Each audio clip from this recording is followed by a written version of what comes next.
Om Tare Tu Tare Tu Re Soha. Om Tare Tu Tare Tu Re Soha. Om Tare Tu Tare Tu Re Soha. Om Tare Tu Tare Tu Re Soha. Okay. So welcome, everyone. So good to be with all of you. Real gift to have this opportunity. And we've been going through the 5 hindrances, which is typically taught in terms of meditation, and we've been expanding it to how we live our lives. And last week I got stuck with that process because we came across the mind crushing the mind. It's like, I don't know what that means. And so I like to stay in my own ballpark. So I did a little research. And maybe next week I'll tell you about it. Should be interesting.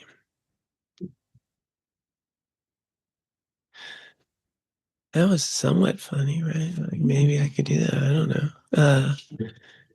Yeah, so I thought it'd be helpful to just bring it right back to the very concise teachings. 5 hindrances,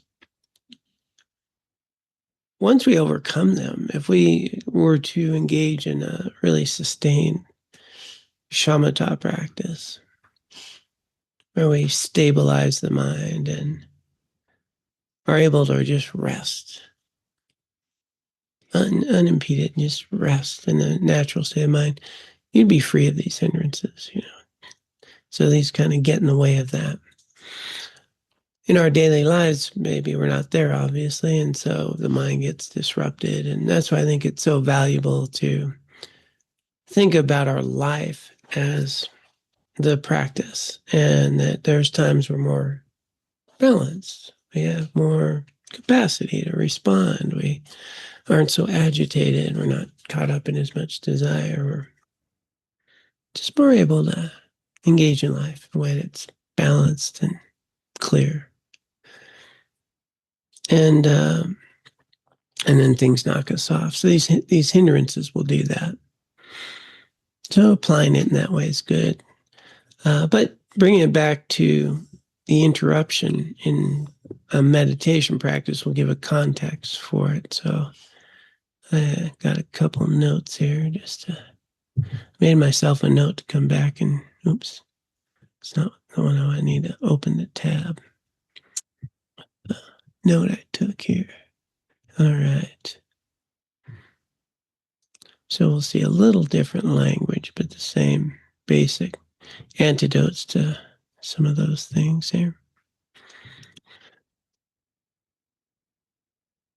And the idea here is that these are progressive, get disrupted, you're trying to meditate, things are popping up on it, distract you, and unwholesome thoughts pop up.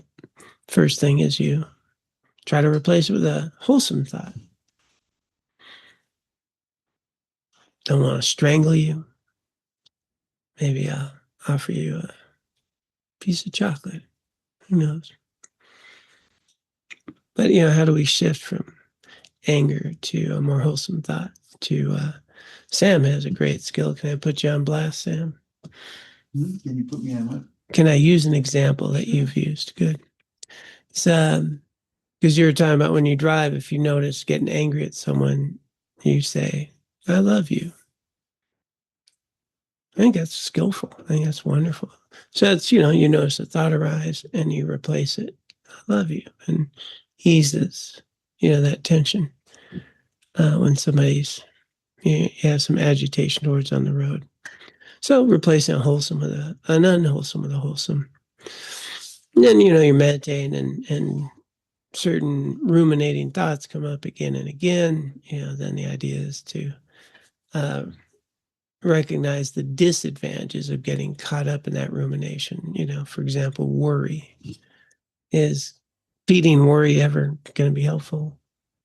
generally not, right? So that's so you just kind of, it's never worked, and so that might bring things down. And then one is, just kind of see if you can just let it go. So in our meditation, I mentioned if you noticed your mind wander, you just relax, let it go, things settle down. And then it was a lot of mental activity. Sometimes it's okay to just don't fight it, don't do anything with it, just kind of settle and watch it all do its thing without engaging.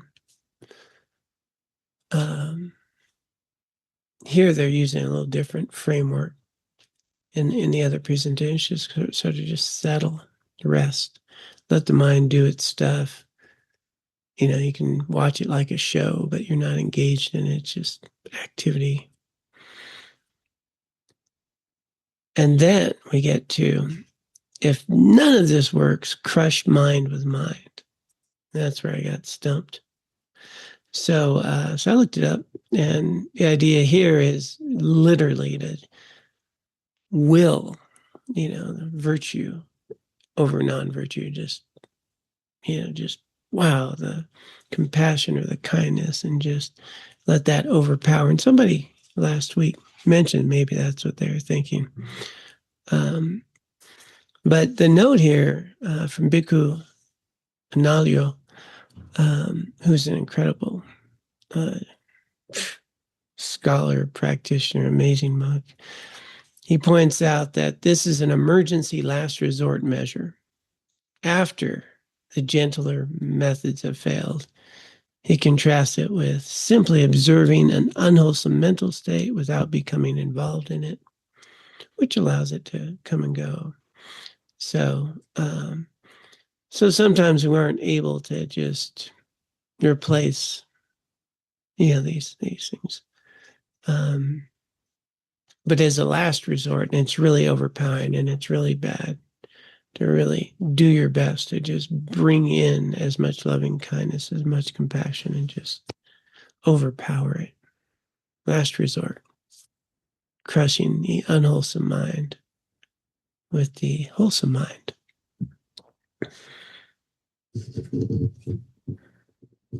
So we covered that. Nailed it.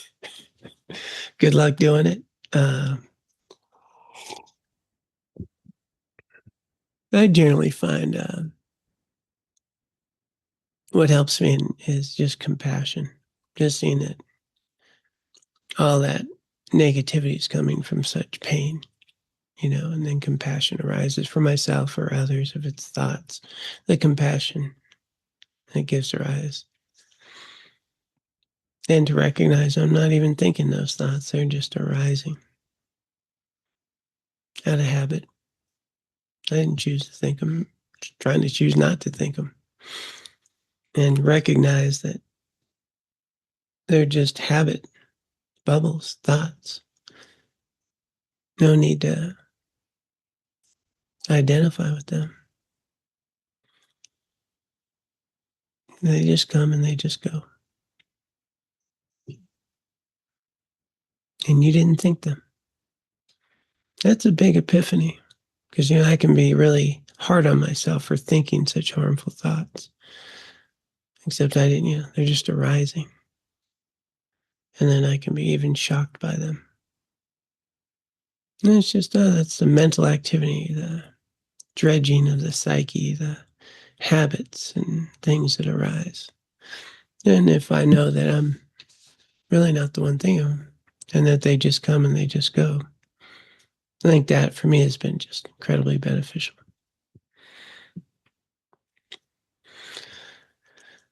Okay, so now let's get to the text here, and I'm scooting along to somewhere.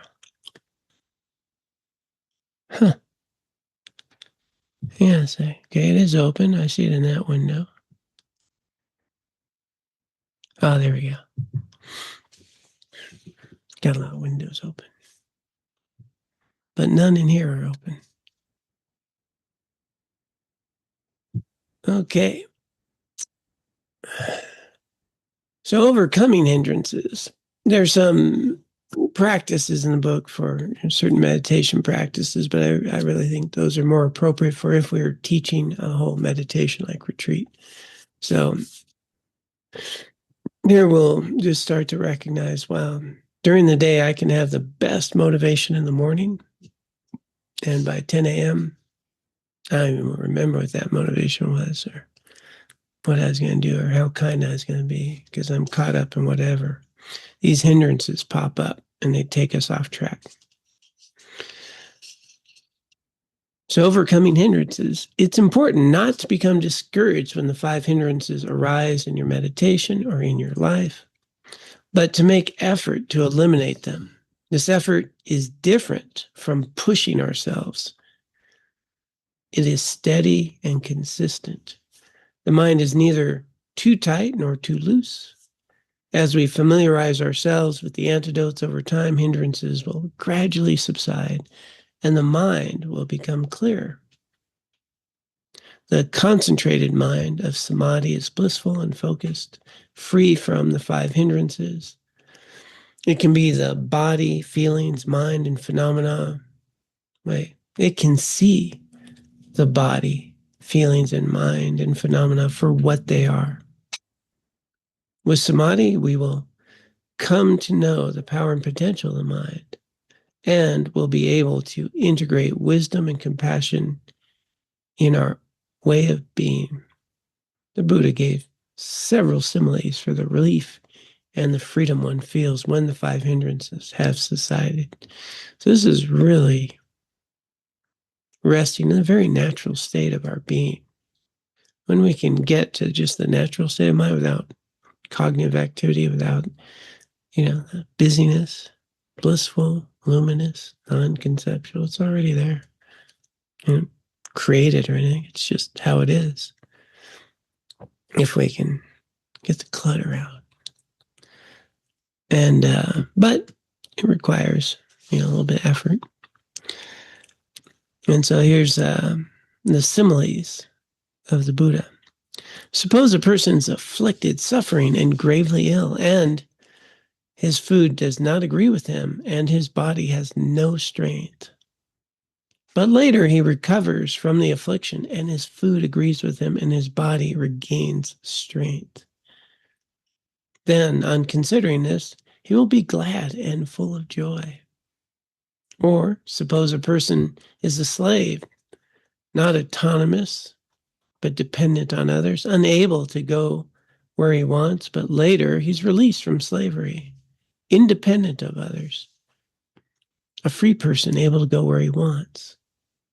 On considering this, he is glad and full of joy. Or suppose a person with wealth and property enters a road across a desert, but later he crosses over the desert, safe and secure, with no loss of property. On considering this, he's glad and full of joy. So too, monastics, given this teaching of monastics. When these 5 hindrances are not abandoned in himself, a monastic sees them respectively as a disease, slavery, and a road across a desert. But when these 5 hindrances have been abandoned in himself, he sees that as good health, freedom from slavery, and a land of safety. So these analogies, when you think about good health, freedom from slavery, a land of safety, imagine just being free of, when we think about what it would be like to just have a little bit of free will in your life, not be a slave of our worries, our fears, our stresses, our clinging to how we want things to be. That's the big issue, right? I can sit here and say, well, I'm just going to pay attention to my breath for 10 minutes. Mind goes, good luck. We're going to do something else. Like something that's that simple How much freedom do I have? How much freedom do I have? Let alone, I'm not going to worry about this thing, except worry pops up. What's it like to be without anxiety, without stress? Venerable Tenzin Priyadarshi will be here later this month. No, yeah, September. It just caught my attention. He said, what would it be like to be totally free of anxiety in your life? Totally free. No anxiety whatsoever. Just be who you are. Any situation. Just show up. How would you be different? How would your words be different? How would your relationships be different? Didn't have to impress anyone, didn't have to worry about anything. Just no anxiety whatsoever. What would that be like? That's what is being described here. I posed that question at a conference with a bunch of therapists. Like, is that, like, it's not even like thought is a potential. Like, it's like, you're like, that's not even possible. And that couldn't be healthy. They'd probably have a job. I don't know. But, there's this clinging, like we need anxiety, or we need this, or we need that. But be totally free. Not a slave, not dependent. You've crossed the road. You're safe. To be like that, to carry yourself. So that's what's being described when we have that capacity to just naturally rest in the natural state of the mind itself. And so context for this is two primary meditative practices. And that's, the big discovery of the Buddha. And the first one is a state of samadhi. It's achieved shamatha, this complete stability and unification of the mind. And that's a tool, that's a skill to be able to just rest your awareness where you choose to and just be there. Don't ever lose what you're paying attention to effortlessly. And then there's vipassana, which is insight meditation, where one then pierces into the very nature of how you exist, how the world exists, so forth. And so the Buddha's big discovery was if you took this shamatha practice, stabilize the mind, unify it, and then engage in vipassana, then this realizations that you get to stabilize them. It's not a fleeting moment. It's not an epiphany that comes and goes. You drench it again and again, and you rest with it, and you merge the insights that you get into this very natural state, this stability, the unification of shamatha and vipassana. And he became enlightened, woke up. So if you can stabilize the mind, have the technology of that well-trained mind to be able to rest there and then engage with that mind with how do I exist as a world, then you can pierce more deeply. You can stabilize your realizations. You can drench the mind, and you just do this again and again and again. And you dissolve all the misunderstanding. It gives rise to all these sufferings and struggles. So he's describing first what it's like to develop that capacity. So that's where we're at there. Apparently it takes more than a couple weeks.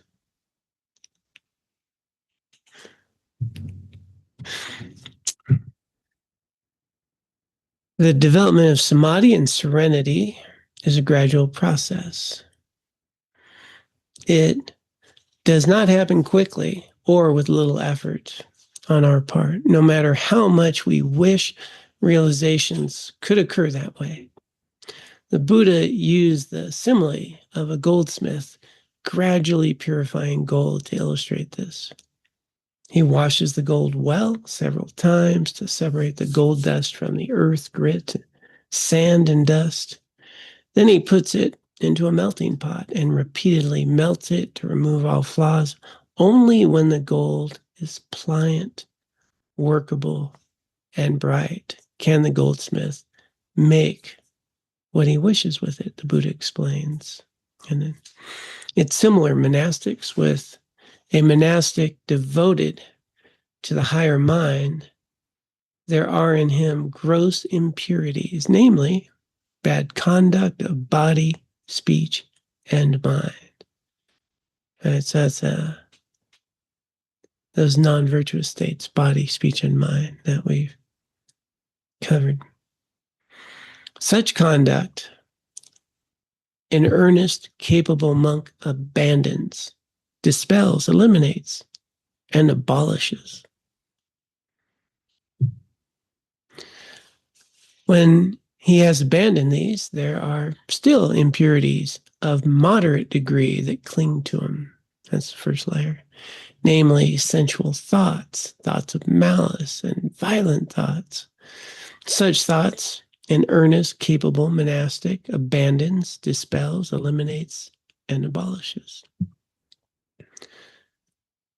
When he has abandoned these, there are still some subtle impurities that cling to him, namely, thoughts about his relatives, his home country, his reputation. Such thoughts, an earnest, capable monastic abandons, dispels, eliminates, and abolishes. So now we're getting to that attachment, my identity, my family, who I am, clinging. When he has abandoned these, there still remain thoughts about higher mental states experienced in meditation. That concentration is not yet peaceful and sublime. It has not attained full serenity, nor has it achieved mental unification. It is maintained by strenuous suppression of defilements. But there comes a time when his mind becomes inwardly steadied, composed, unified, and concentrated. That concentration is then calm and refined, and it has attained full serenity and achieved mental unification. It is not maintained by strenuous suppression of defilements. Then, to whatever mental state realizable by direct knowledge, now insight, he directs his mind. He achieves the capacity of realizing that state by direct knowledge whenever the necessary conditions occur. So having trained in that way, literally whatever's arising to the mind, it's described as stillness, and then arise to the mind. Then we can engage in that vipassana. Fortitude, continuous effort, and a relaxed mind, free from unrealistic expectations, are great aids to gain serenity and other realizations. Fortitude, effort, right? Perseverance, continuous effort, joyous effort, and a relaxed mind, free from unrealistic expectations. So, most humans will do the opposite of all that. We'll have forced effort. We'll be attached to an outcome. We'll want it to get like this, and I'm in a hurry to get there. And all that will undermine this continuous joyous effort, free from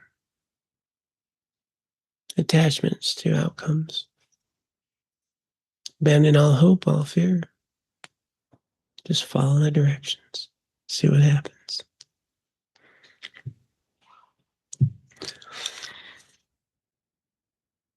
Some great Buddhist meditators dwell alone in the forest or on mountains, not speaking to anyone or braving hardships. and braving hardships. Hearing about them, some people have a romantic notion of living in solitude, withdrawn from the world. One day, the Buddha heard about a bhiksu who was dwelling alone and who encouraged others to do so. He entered a village with alms round alone, returned to his isolated place alone, sat alone, and did walking meditation alone. Calling this monk to him, the Buddha said that what he was doing was a way of dwelling alone, but fulfilling the real purpose of dwelling alone differed. There's something different. And so back to Buddhist. How is dwelling alone? This is from the monk, or the I don't know if you said, yeah, he was a monk. How is dwelling alone fulfilled in detail? Here, what lies in the past has been abandoned. What lies in the future has been relinquished. And attachment and sensual desire for present forms of individual existence have been thoroughly removed. So that's the Buddha's teaching on this. How is dwelling alone fulfilled in detail? Here, what lies in the past has been abandoned. What lies in the future has been relinquished. And attachment and sensual desire for present forms of individual, grasping the self, existence have been thoroughly removed. The wise one, all conqueror, all knower, among all things unsullied, with all cast off, liberated in the destruction of craving, I call that person one who dwells alone. Liberated in the destruction of craving. And so in the Four Noble Truths, right, cause of all this is craving based on misunderstanding. Craving, that's grasping for things that cannot provide what we seek. That deluded craving. Destruction of that, one who dwells alone. So there's a little commentary. Abandoning what lies in the past means releasing attachment and sensual desire for the aggregates of the past, which include the material possessions, reputation, praise, appreciation, and so forth that we've received in the past. So, easier said than done on that one, huh? Think about how easy it is to cling to what we've achieved or what we've done or things we've accomplished or all those things that make us who we are. That's not who you are. That's who you were. And clinging to it as though that's who you are. What great things you've done or, all these things and what I used to be like. I used to live in Southern California in, where they make movies and all that. I lived in Burbank. And I had friends that, would work in the industry and some of them, a couple of people I knew were child actors at one time. And, very well known, child actors. They're adults now. That's long gone. And one I knew really well, he moved on, that's who he was. But others, just were trying to remind everyone of who they once were. I used to be that kid in that show. I used to be somebody. It was hard. I used to be somebody. I used to be. And you're going around reminding people of who you once were when you once did something. You have to tell people about it. Really painful sometimes. But yeah, one guy, though, he used to come to our Buddhist center. He was so over it, man. It didn't even matter. He'd relinquish that. And he'd become who he is.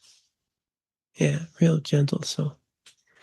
So You think about in our own lives how much we're attached to whatever that thing is that we've done or, got acclaimed for, whatever that label is that makes us who we are.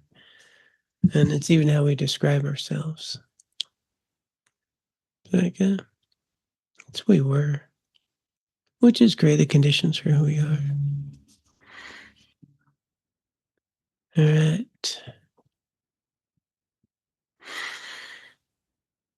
So reputation, praise, appreciation, like go of all that, material possessions.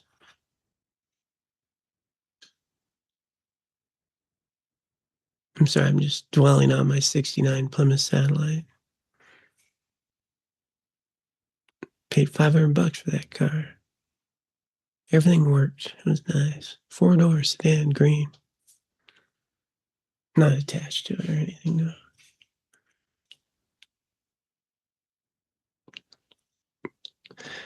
Relinquishing what lies ahead, I think is the next word. Oh, in the future, is to give up attachment to the aggregates of the future with all of its inner and outer trappings. So letting go of all that identity grabbing attachments and then the future. Removing attachment to present forms of existence is to leave aside attachment to present sensual pleasures. In short, abandoning the view of personal identity and craving for existence in the past, present, and future is the highest meaning of dwelling alone.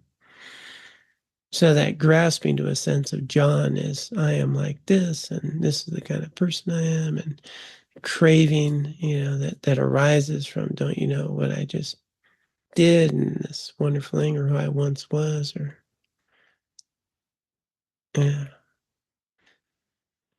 the present, future. And as soon as you read that, or hear it, probably in your case, somebody read it, one would say, well, how do you do anything? Where's your motivation? It gets confusing. Wait a minute, where's my motivation? And the key word here is the attachment to these things. That grasping, that clinging from self-centeredness. We can still be highly motivated to be a good parent and take care of your kids. Laura and I are planning a weekend away. We're not attached to that, though, right? It may not happen. May not happen. Yeah, who knows? But there's some aspiration, right? We're having our anniversary. It's Monday. We'll be married. Yeah. She hasn't thrown me out of the house yet. So successful. 12 years, right? Yeah. So, you still plan, you still engage in life. The difference is without the clinging and the attachment and the grasping that actually undermines our capacity to care for one another, to be open to what's arising in a moment, to recognize that, I can have sensations that'll come and go. And it's our resistance to this thing that gives rise to a resentment or a frustration or a judgment instead of just, oh, those are some sensations and feelings. What's a good way to engage with them? What's meaningful? What would be helpful? And how can I be able to help someone? How can I be able to improve the quality of my life? So when you read this, it needs to be in the proper context of there's healthy motivations to use your life well, to live a full life, to be engaged in your life in meaningful ways, but to not be really attached to it needs to look like this, and make that how it is. Things change, and then crazy thing about it is our thirst has been quenched. The craving has been quenched in our lives millions of times. We've gotten exactly what we wanted millions of times. Sam even brought cherry pie last potluck. It was very good. I'm still thinking about it. So, so even though we've gotten what we've wanted millions of times and things have been good, it's never satisfied. And there's still, well, I'd still like this other thing or that next thing. And then what if this doesn't come out? And what if this happens? And so fears and insecurities and grasping interfere with deep appreciation for what we do have and what is available and what's created the conditions for us to be who we are and what we've learned from the past that has created this opportunity. And what am I doing today that will build a future that's meaningful? But it doesn't need that level of income or those heated seats or, but rather an inner home that can appreciate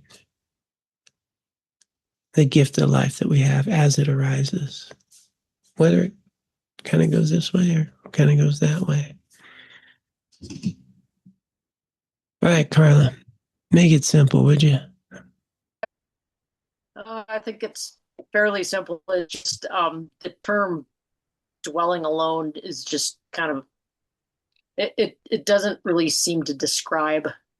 I don't quite understand the relationship of always using that to what you're describing, which sounds to me like the five aggregates in the context of craving, along with the other things, I suppose. But it just seems like a really odd term that I just can't quite, translate to what you're describing. Glad you brought that up.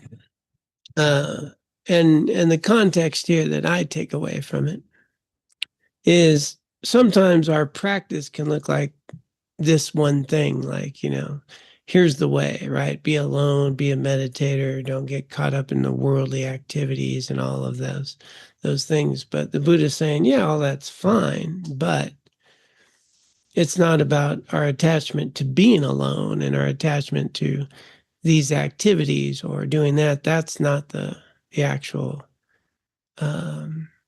goal, but rather how to, because we can get attached to our practices. We can attach to our being alone, walking mindfully, being alone, doing this practice. Then the practices can become our attachments, and we're missing the point. And so the context I read this in is in that way. And we can get really caught up in our attachments around our practice and what kind of practice we're in, what kind of directions we follow and how I'm doing it. And then I get more caught up and attached to that than the actual freedom that I'm actually seeking that these practices would provide. So I think he moved it from what is to be alone to what it is like to be free. Is the context I got out of that. So I appreciate you saying that. I just started translating that in my mind, but I didn't say it out loud. I think he gets to that in the next. Oh, it might be in the next paragraph, apparently. Okay. Somebody's reading ahead. I was letting go of the future. I was just, going one word at a time here.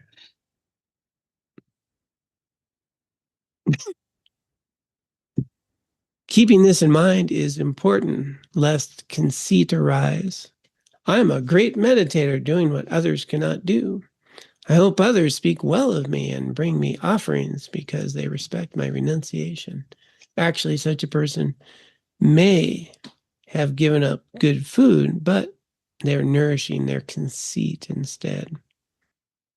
All conquer is one who has overcome compulsive rebirth and samsara. So liberation. Unsullied is one who has given up craving and views. All cast off is freeing oneself from all defilements and liberated in the destruction of craving. Is the attainment of arhatship, right, nirvana.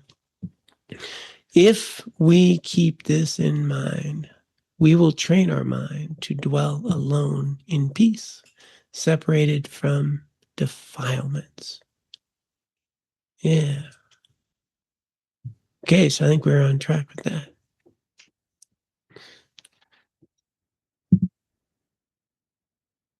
Yeah, Laura.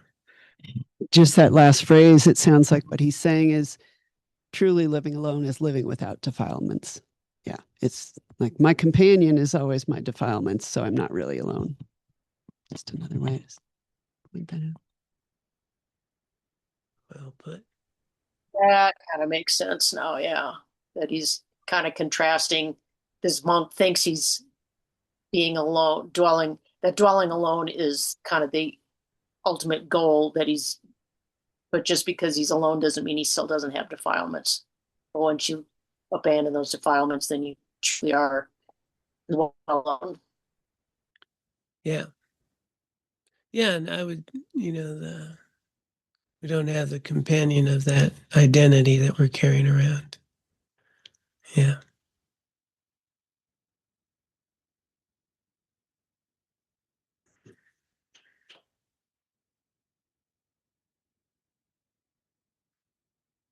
There's 4 little birds in a nest outside that door, and they're not so little anymore. Mom and Dad are flying back and forth and checking up.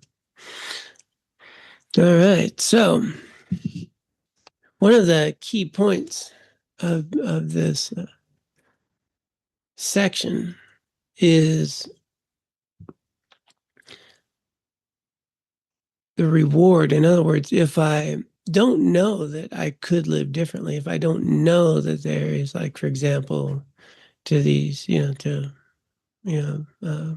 group of people I talk to, that someone could be free of anxiety, we just accept it, and that there's this capacity that we have that's innate within us. It's not something we're developing. It's something we're discovering. And what we're discovering is that my mind is driving me to get this, so I'll be happy, to avoid that, so I'll be happy, to, not have that happen so I don't suffer, and placing all of the exaggeration on the people, events, and things and identities that's going to make me okay, which is a battle we'll never win for longer than... Wonder how long you could. Like when you get like really happy, like everything you got, like an hour.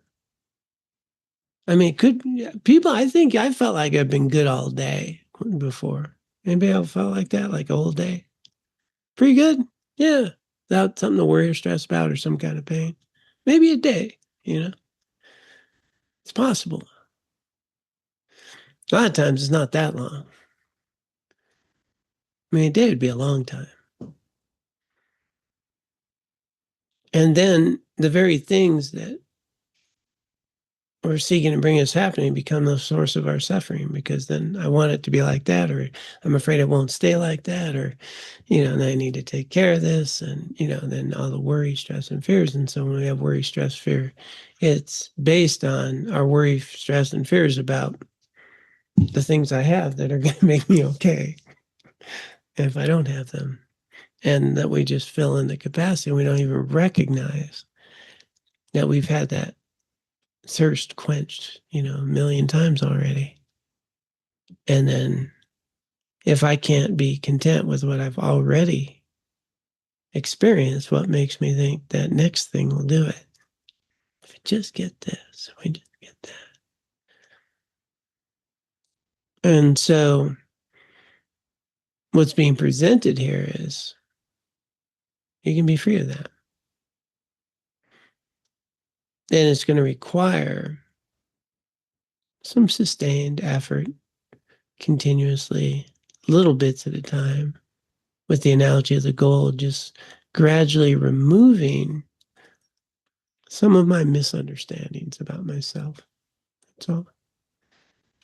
Developing a little more patience in my life than I used to, little bits.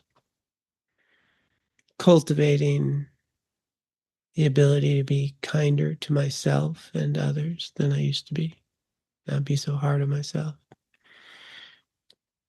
And just gradually, day by day, engaging in virtue and taming the mind when it goes off on these tangents, the practice, and what's emphasized here is the practice of shamatha, which is, we just did a short one at the start where we learn to focus, to choose what we attend to instead of having our mind choose what to attend to. And what's being mentioned here is there is an incredible reward. And then it tells you don't seek the reward. I mean, it's not don't seek it, don't grasp to it. You want to seek it, right? But you don't want to force it. You don't want to grasp to it. And that there's this opportunity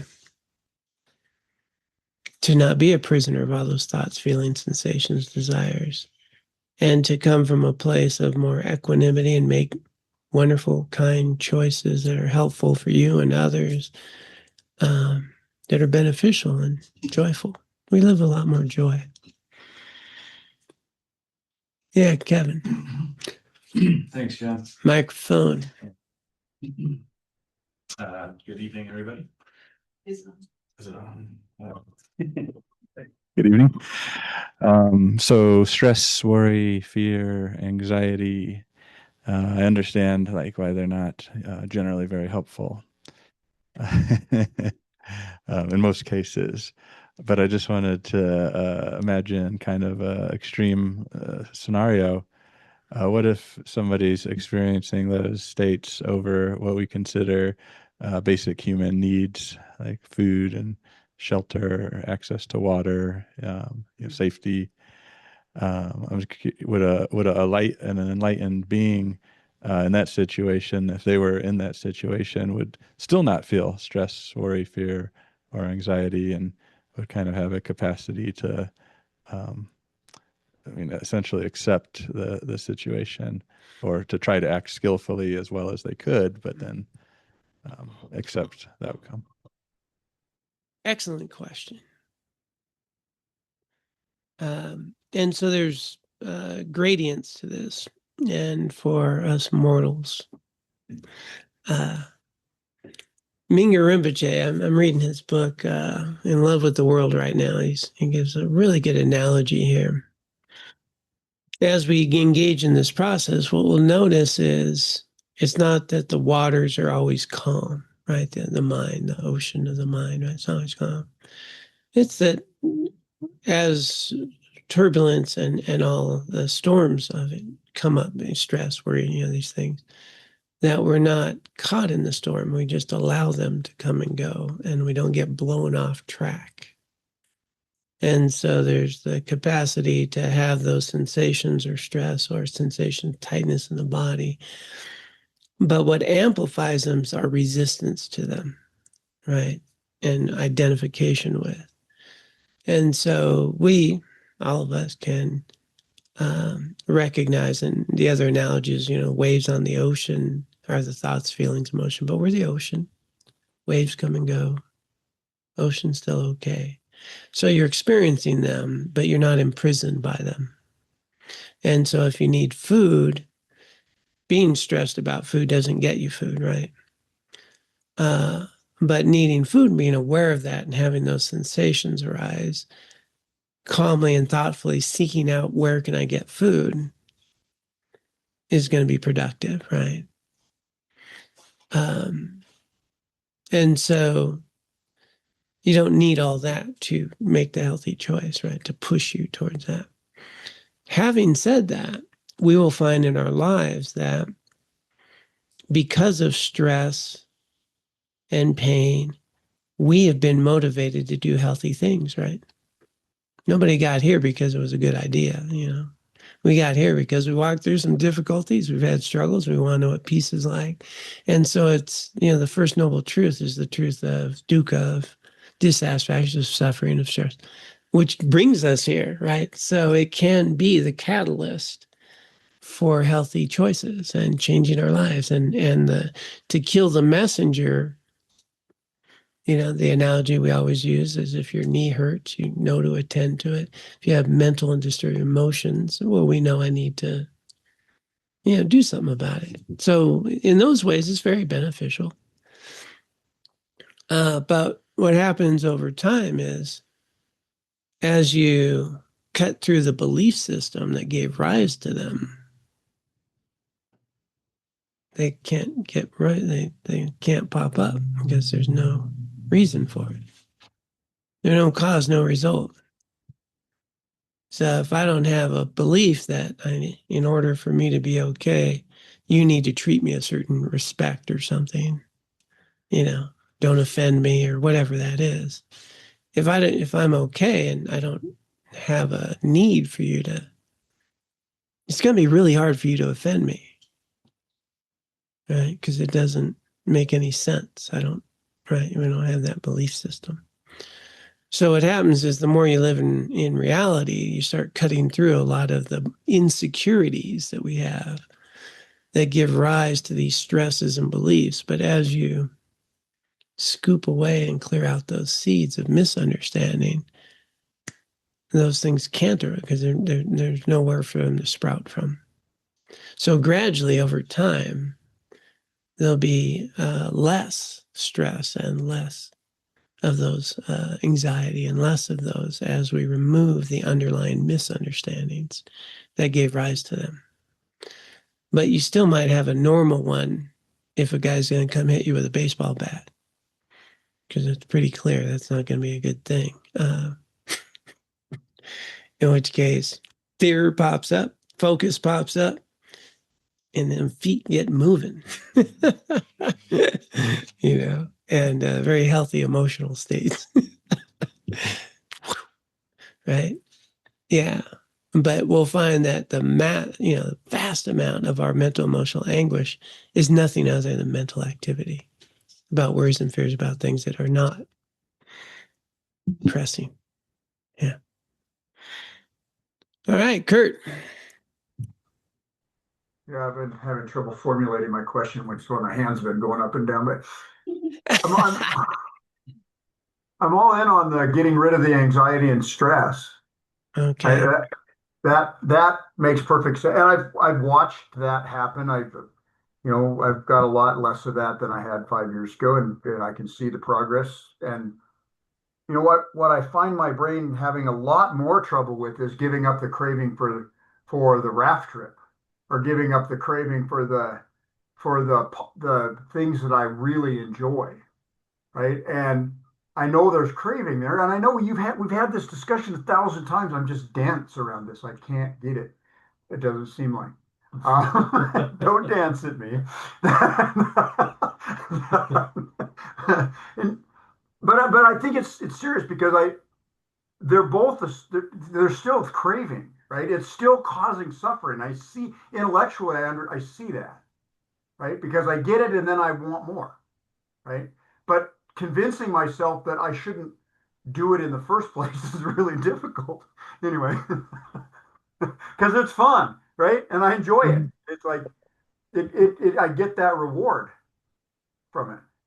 Yeah. So what my brain tells me is that if I implement this all the way around, then I'm just gonna where does whatever.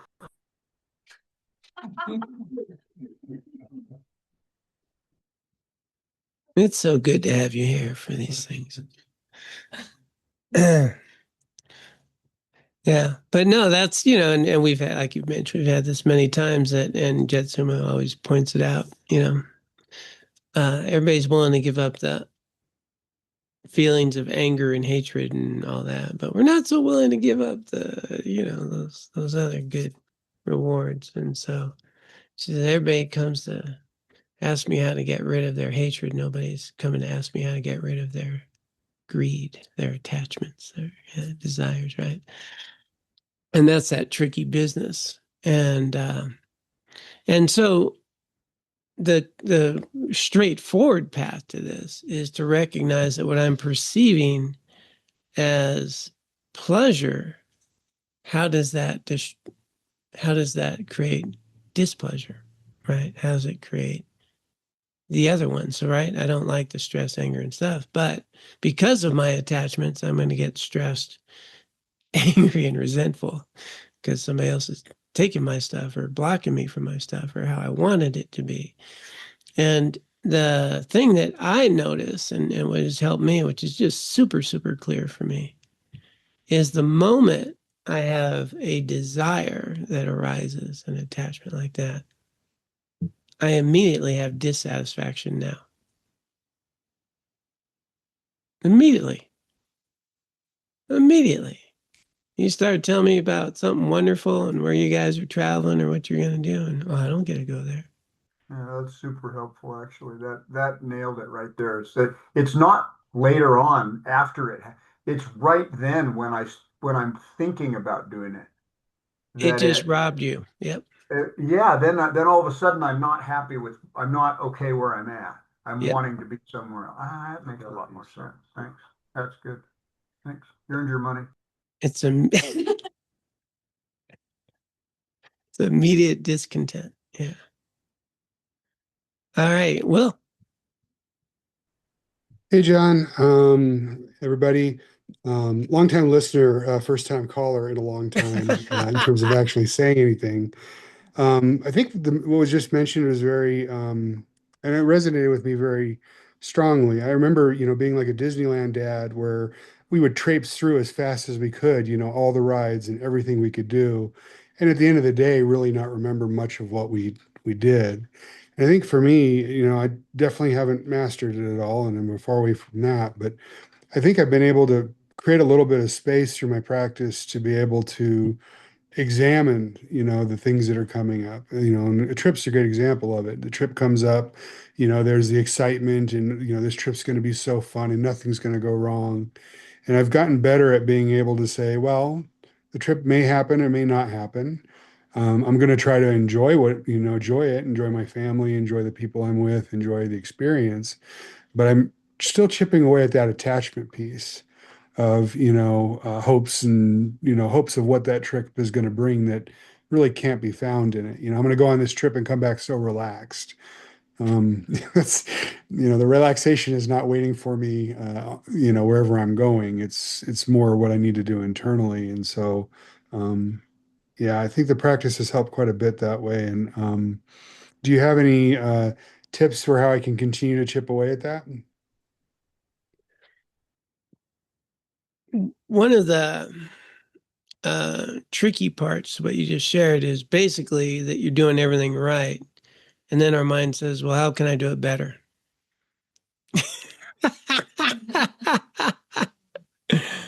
See the mind? Look at all the success I've had. And then I'm asking, how can I do it better?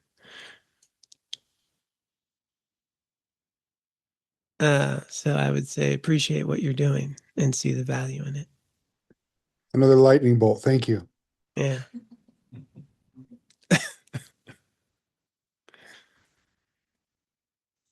Kimberly.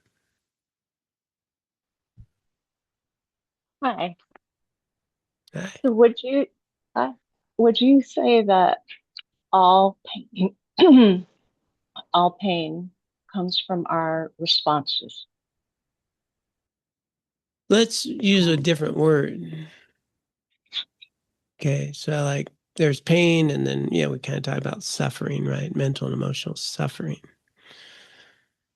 And I wouldn't say just from our responses, it comes from, within the 5 aggregates, right? This conditioning that we have and how we suffer. And so, the old saying, pain is inevitable, suffering's optional. And so there's actual pain in this human form. We're going to have some pain, aging, sickness, death, things like that, and disappointments, things that arise. But there's the component of mental and emotional suffering around it, right? That's where we get the anxiety, the fear, the resentments, things that, and the dissatisfaction, all of that stuff, and the traumas, the mental, emotional trauma that's associated with an event. And so initially it's going to arise from our previous conditioning and our grasping and all those things, right? That give rise And if you're asking if we go deeper, at the root of it all is just a fundamental misunderstanding about how we exist. Perception. Yeah. Yeah. About how we exist, a grasping to an identity and a grasping to a belief system that doesn't accord with reality, that then gives rise to my happiness is in this or that, and those things that give rise now to all this mental anguish, and I'm and just so trying to identify one thing so I can just get rid of it. okay, yeah, the one thing is very simple, very straightforward. You do not exist independently. You're not an independently self-existent being. If you ever get that, you're free. Okay. There is no independently self-existent Kimberly.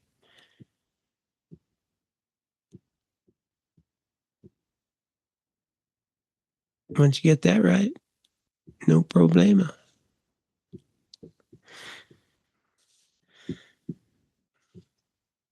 Blame all things on the one, like grasping to a sense of self.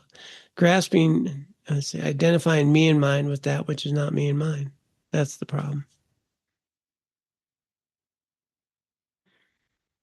And then there's a whole journey to, realize that one thing.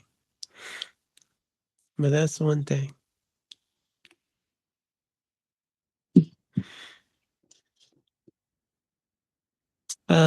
Let us go ahead and dedicate the merit and the wisdom of our time together here. A lot of things we could have been doing on a Wednesday evening, but apparently we're here discovering what's not me and mine. Oh, hang on. I need to change back to my other screen here. Oops, there we go. All right. So those who'd care to, invite you to take a moment, reflect on just the incredible kindness we all have, our innate goodness. To really know that that goodness is your very nature. And with the motivation to live a life that's meaningful, healthy, kind, beneficial to others, we've all gathered together to learn how to do that more skillfully, to live a life with more freedom, more joy, more resilience, to overcome negative mental and emotional states that are afflictive to ourselves and others, to extract the essence of these teachings that have been passed down through centuries. Incredible amount of merit has been created. And we get to offer this merit to the world. Our collective efforts find their way into the world, reducing suffering, creating the conditions for freedom, and for our own continued spiritual growth, that we may filter away those obscurations that prevent us from recognizing our own Buddha nature, our own primordial wisdom, so we can be of greatest benefit to all. And with that motivation, those who'd care to can join in the dedication. By this merit, may I soon attain the enlightened state of Guru Buddha, that I may be able to liberate all sentient beings from their sufferings. May the precious Bodhi mind, not yet born, arise and grow. May that born have no decline, but increase forevermore.